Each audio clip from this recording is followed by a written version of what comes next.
Cette année, la paracha de Nitzavim, on va la lire seule, sans Vayeler, puisque Vayeler sera lu entre Rosh Hashanah et Kippour. Après Kippour, nous aurons Azinu et puis Simchat Torah et Vezot HaBracha. Et cette paracha est toujours lue, en tous les cas, avant Rosh Hashanah. D'ailleurs, c'est un message clair pour Rosh Hashanah. Atem Nitzavim Hayom. Vous êtes tous là devant moi présents aujourd'hui. Kulechem tous, Tifnei Hashem Elokechem devant votre Dieu. Rachechem, Shiftechem, Zikner, tout le monde, les enfants, c'est-à-dire les vivants, les morts, tout le monde. Et quoi? Pour qu'il y ait de nouveau la Ovrecha Bivrit Hashem Lokecha, pour que de nouveau le pacte d'engagement qui est établi entre Dieu et l'Arm Israël soit de nouveau fait. Hachem s'est engagé à Avraham et Yaakov de ne jamais nous abandonner. Donc nous aussi on a nos obligations. Donc en fait, déjà, dans ces psukim-là, est donné un message de la prise de conscience de ce qu'est Rosh Hashanah. Et on va essayer de mieux comprendre quelle est l'attitude que nous devons avoir à Rosh Hashanah d'une manière générale et d'une manière particulière au moment du shofar. La Gemara, dans deux endroits, nous fait remarquer, dans Masechet Rosh Hashanah, Daf Lamed Bet, dans Masechet Alchin Daf Yud, que dans toutes les fêtes, nous récitons le Hallel. Le Hallel, ce sont des psaumes que David HaMelech a écrits, qui sont des louanges à Akadosh Baruch Hu. Et là, il y a quelque chose d'un peu particulier à comprendre, c'est les termes de la Gemara. Amar Rabbi Abou. Rabbi Abou dit, Amrou Malaché Asharet Lifne Akadosh Baruch Hu. Les Malaché Asharet sont les anges saints qui sont dans la sainteté et non pas les représentants des nations qui nous veulent du mal. Parce que, comme on va le rappeler, tout le monde est jugé, le Ham Israël est jugé, mais également les nations sont jugées à Rosh Hashanah, jusqu'à la différence. Nous sommes jugés le jour, les 3 premières heures du jour, alors que les nations sont toutes jugées la première nuit de Rosh Hashanah. C'est-à-dire que ce qui se passe dans le monde, ces guerres actuelles que nous voyons ou auxquelles on assiste, par exemple entre le Daesh et l'Irak et la Syrie, tout cela est décidé la nuit de Rosh Hashanah. C'est-à-dire que comme le monde est partagé en 70 zones, quel est l'ange qui va dominer telle région ou telle région? Donc tous ces problèmes-là sont déjà jugés. Cet afflux de peuples du Moyen-Orient ou de frics qui viennent vers l'Europe, tout ça est décidé à Rosh Hashanah. C'est-à-dire qu'il n'y a pas quoi que ce soit qui ne soit pas décidé. Simplement la différence, eux sont jugés la nuit de Rosh Hashanah, alors que le Ham Israël est jugé le jour, mais quel moment du jour? Les 3 premières heures de la journée. Et c'est donc l'occasion de vous rappeler qu'il est très, très, très important de se lever avant le lever du jour. Même si dans les lieux où vous habitez, l'office commence à une certaine heure et non pas au Netzachama, comme ici, Baruch Hashem, en Eretz Israël, en tous les cas Yerushalayim, la quasi-majorité des minyanim séfarades se font au Netzachama. C'est-à-dire que nous, le Netzachama, le début du soleil, c'est à peu près à 6h25 le jour de Rosh Hashanah. Environ, ou un peu moins, peut-être 6h22, 23, je vous dis à peu près. Donc, les offices vont commencer à peu près à 5h15. Donc, les gens vont se lever avant cela, bien sûr, donc avant le Hamoud HaShachar. Et après la tfila et le repas, dans ce cas, celui qui s'est levé avant n'aura aucun remords, aucun scrupule à dormir l'après-midi. C'est ce que faisait également le Harizal. Et non pas comme le font en général les gens de Chutz Laaretz, qui se lèvent après le lever du jour pendant qu'ils sont jugés, donc ils dormaient au moment du jugement, et après s'abstiennent de se reposer pendant la journée. C'est l'inverse qu'il faut faire, mais pas faire les deux, pas dormir le matin et l'après-midi. Il faut savoir que c'est un jour de jugement, comme on va le comprendre tout de suite, on va le voir. En tous les cas, là, donc les Malach HaSharet ont dit à Kadosh Baruch Hu, Ribono shel olam, mi penema en Israël omrim shira lefanecha berosh Hashanah b'yom Kippourim.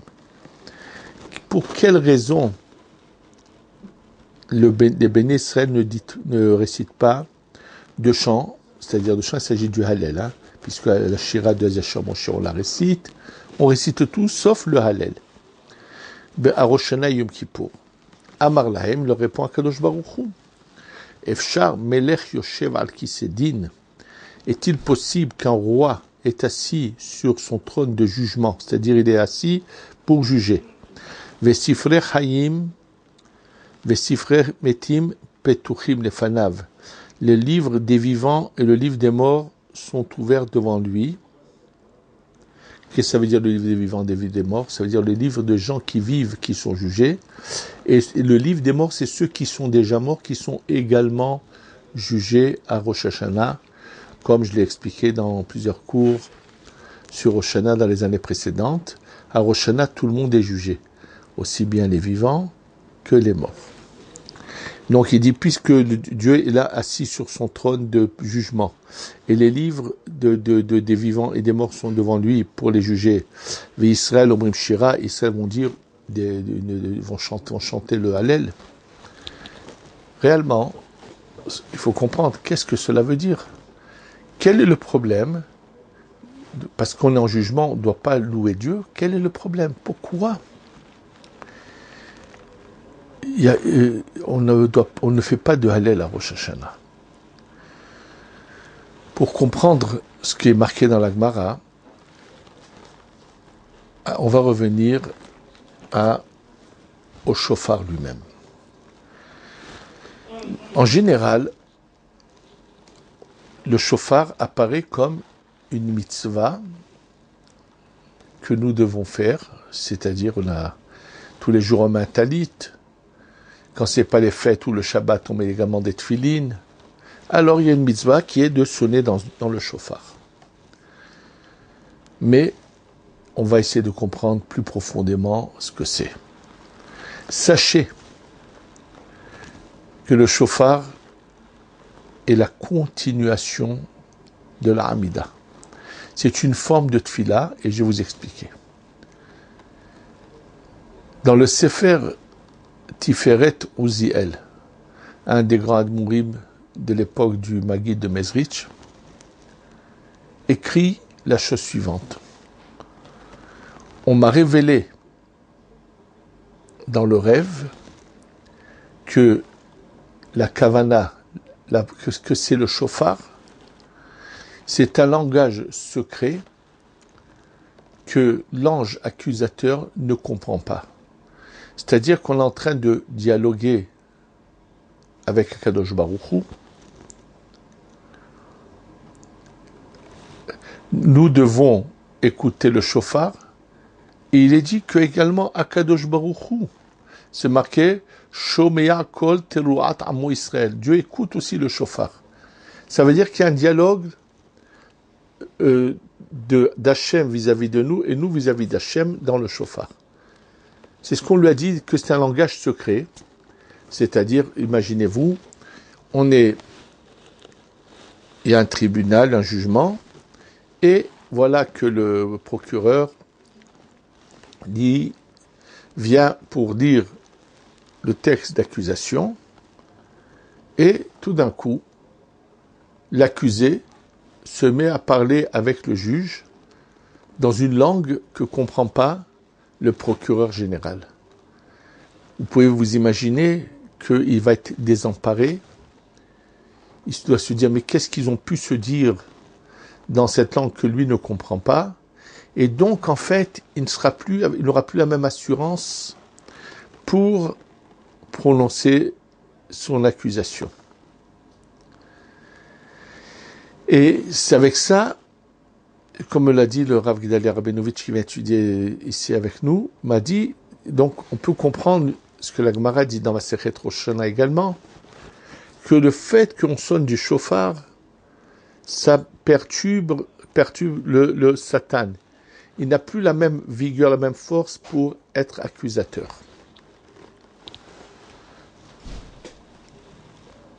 Qu'est-ce que cela veut dire? Quel est ce langage secret? Apparemment, c'est un son tout simplement. Et je voudrais vous rappeler également ce qu'a dit le Baal Shem Tov, que le shofar, kol belo dibur. C'est un son sans parole. C'est-à-dire, dans le son, il y a toutes les manières d'assembler ce son et d'en faire des paroles. La voix qui sort de notre gorge, en sortant vers la bouche, va s'interpréter en des paroles, va se transformer en paroles, et donc cette voix qui a tout en elle va pouvoir exprimer toutes les paroles possibles et imaginables. C'est d'accord, mais en quoi on voit que le shofar, ce sont des paroles qui sont un langage secret. Et là se trouve le sens profond de Rosh Hashanah. Bien sûr, ce sens est le suivant.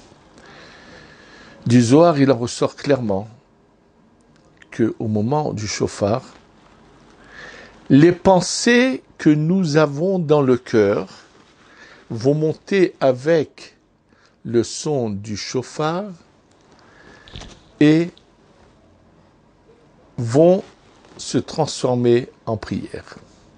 C'est-à-dire que il y a normalement la prière, le texte de la prière établi par les Anshe Knesset Agdola que l'on récite. Donc quand quelqu'un récite une prière, il accomplit son obligation de réciter ce texte instauré par les Anshe Knesset Agdola, quelle que soit la pensée qu'il a, est-ce qu'il pense à ce qu'il dit ou qu'il ne pense pas, ça fera une différence, il n'aura pas la même récompense, il n'aura pas accompli de la même manière cette prière si elle est faite avec pensée ou il pense à autre chose, mais il aura quand même fait ce qui était une obligation pour lui. Et donc, à Rosh Hashanah, on a chacun une prière différente l'un de l'autre. C'est-à-dire que chacun de nous va finalement écrire sa prière. Comment? Les pensées qu'on va avoir au moment du son du shofar, ces pensées vont se transformer en montant avec le son du shofar en une prière. Et en réalité, à quoi nous devons penser au moment du shofar? En fait, si on récitait le Hallel comme d'habitude, le Hallel vient dire qu'on était les esclaves de Pharaon, qu'on est sorti de l'esclavage de Pharaon et qu'on est devenus les esclaves de Dieu. Si on les récitait comme d'habitude, alors bien sûr, le Mekatreg, ce procureur général qui est le Satan, qui veut nous faire du mal, surtout le jour du jugement, au moment où on récite le Hallel, il va dire à Kadosh Baruch Hu, mais qu'est-ce qu'ils sont en train de te raconter, de soi-disant de te dire des louanges? Qu'est-ce qu'ils racontent qu'ils sont plus esclaves de Pharaon et qu'ils sont tes esclaves? Tout celui qui a fauté dans le courant de l'année a prouvé qu'il était encore l'esclave de Pharaon, parce que Pharaon, c'est le Satan.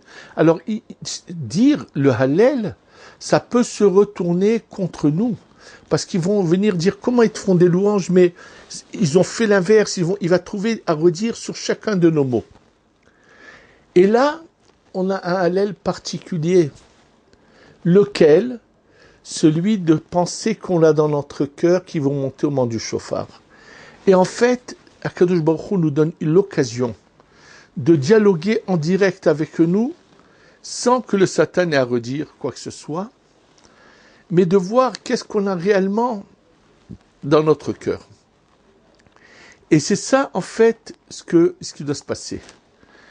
Imaginons qu'au moment du chauffard, on est en train de penser à ce qu'on a envie comme bien physique à avoir, ça c'est une prière qu'on adresse à Dieu. C'est pas sans raison qu'il est dit que le chauffard doit nous faire penser à faire régner Dieu dans nos cœurs. C'est-à-dire qu'on doit avoir une prise de conscience. Que si on l'a commis, on ne doit pas dire de manière claire nos fautes, mais on doit penser à toutes nos erreurs qu'on a fait pendant l'année, à avoir du regret et à penser comment on va les faire monter. C'est-à-dire ce regret va s'exprimer à travers ce son du chauffard sans que le Satan puisse faire quoi que ce soit. Et donc c'est ça la pensée que nous devons avoir de manière claire le jour de Rosh Hashanah. C'est ça ce que la Gemara veut nous enseigner. Donc en fait, ce qu'il faut bien comprendre, Rosh Hashanah est un jour solennel de jugement. Et donc, ça va expliquer aussi autre chose.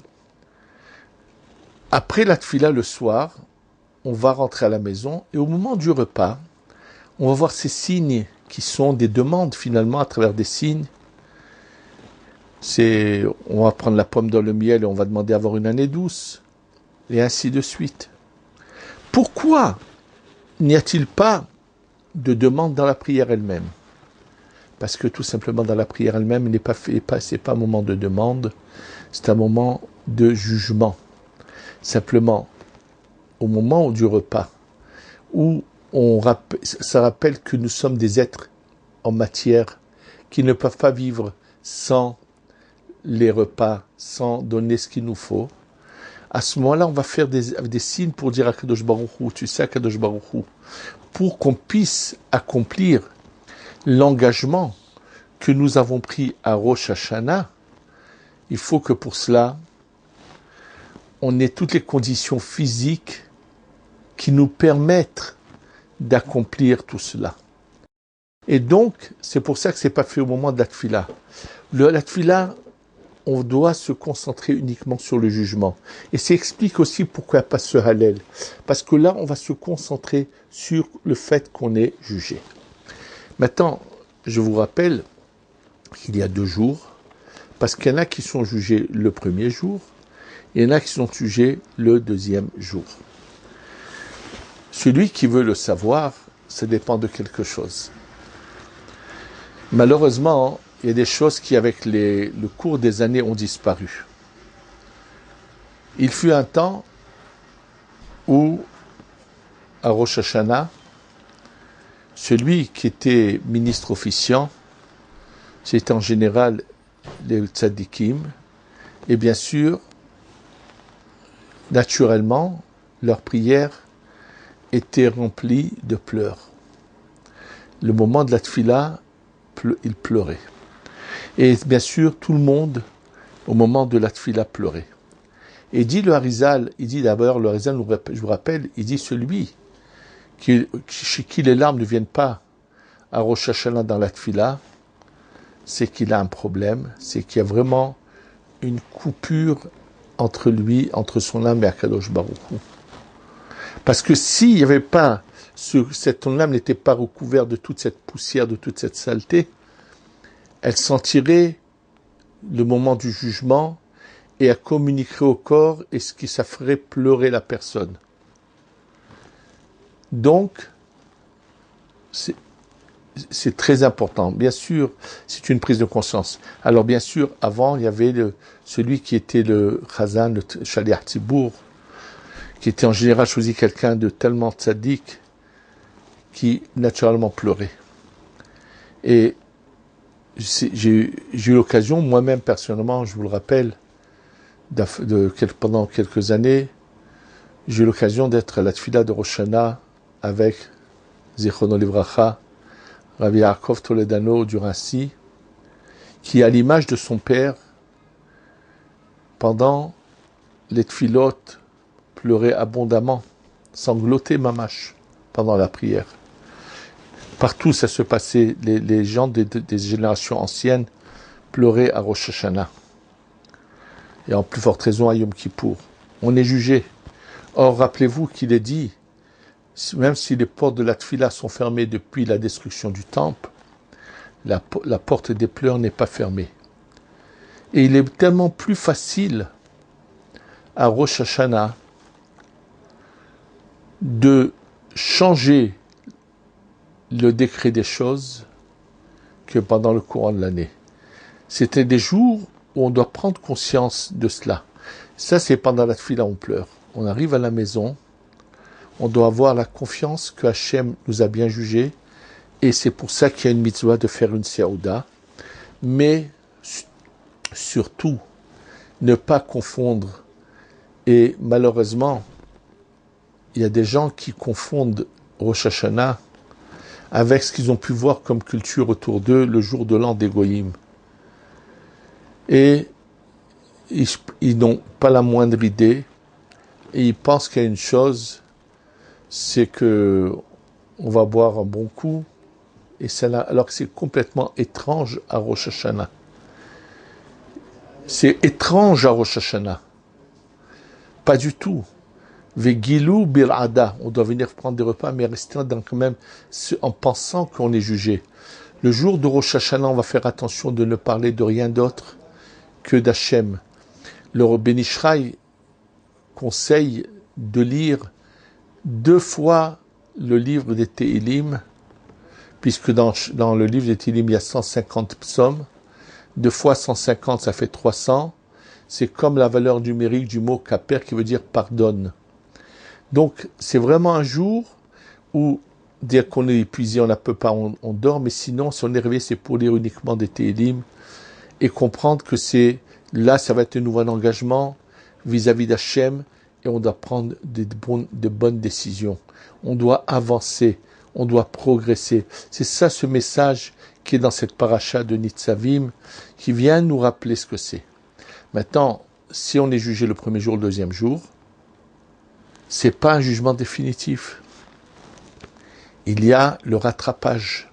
Ce rattrapage, c'est pendant les Aseret Imetchua, les jours qui entre Shana et Yom Kippour. Yom Kippour, il y a de nouveaux jugés et on peut améliorer le jugement. Et après, il va y avoir la mise à exécution. À Sukkot, on va montrer à Hachem qu'on n'a pas pris des décisions en l'air, mais nos décisions, on les applique et on les met en pratique. Sukkot, on va rentrer dans la maison d'Hachem et on va lui montrer qu'on met en pratique, comment on va faire les choses, des mitzvot. Sukkot est la mise en pratique de nos décisions. Si on prouve à Hachem qu'on est sincère, alors, bien sûr, à la finalité du jugement qui est au Sha'an Rabbah, on aura encore eu l'occasion de pouvoir améliorer, ou au contraire, Chas v'Shalom, si on a mal agi à Sukkot, donc on va prouver que finalement ce qu'on avait dit au Rosh Kippour, c'est n'importe quoi. Et là, ça sera la finalité du jugement. On a chaque année devant nous ces jours-là qui viennent et où le jugement se passe de 2 manières. On est jugé sur nos liens entre nous et Hachem, mais également nos liens avec notre entourage. Et combien on doit faire attention de réparer nos liens avec notre entourage. Si on ne répare pas, si on n'essaie pas de réparer le tort qu'on a pu commettre à d'autres personnes, à nos proches ou à notre environnement, Hachem ne veut pas nous pardonner non plus. Donc c'est une préparation qui nous reste dans ces jours qui restent à Rosh Hashanah. C'est Atem Nitzavim Hayom, prenez conscience et agissez. Maintenant, celui qui est intelligent agit encore avant Rosh Hashanah. Et je voudrais là, par cette occasion, remercier les quelques personnes qui ont donné suite à l'appel, à la demande que j'ai fait la semaine dernière de nous aider pour continuer à diffuser la Torah. Je les remercie, que ce zechut, ce mérite-là, les accompagne à Rosh Hashanah. Et ceux qui ne l'ont pas encore fait, je leur demande à nouveau de nous aider à continuer à faire cette action de diffuser la Torah. Qu'Hachem amène à tout le Am Israël, Shana Tov U'Mevorechet, Tikadvu V'Techatmu, L'Chaim Tovim U'Shalom, Amen Ve'Amen.